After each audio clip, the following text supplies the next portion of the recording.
Assalomu alaykum barchaga. Bizdan ko'p so'rashadi.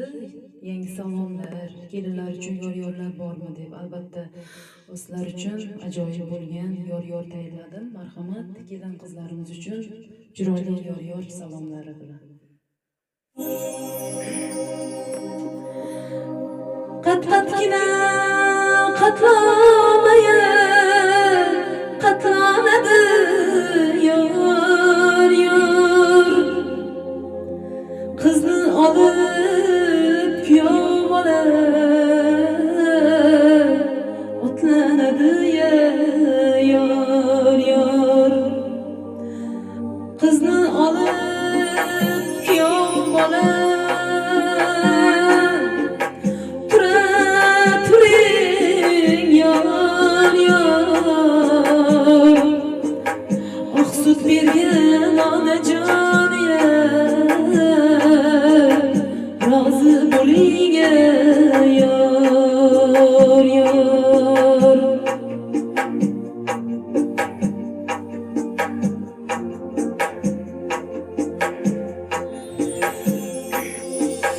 Yor-yor aytdi yengelar, sochim taraydi.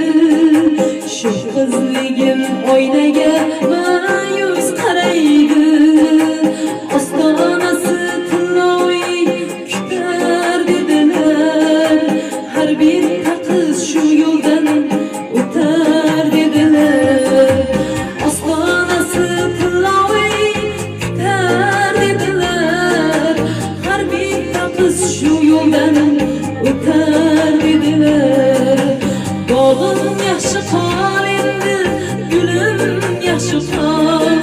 Eng tashvish, eng so'lim kunim yaxshi qol.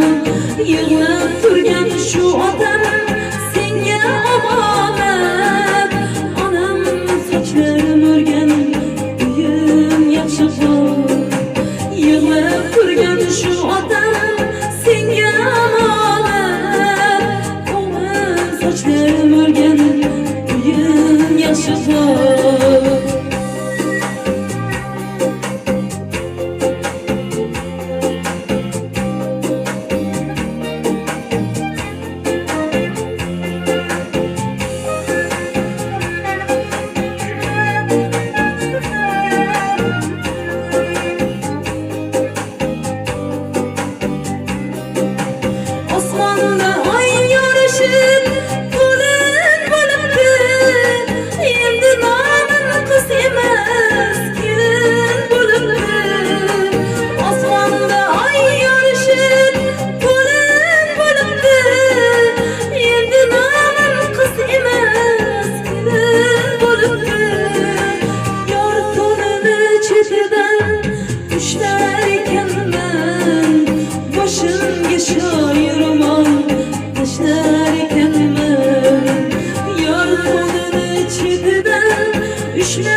Başımga shoir ro'mol tashlar ekanman.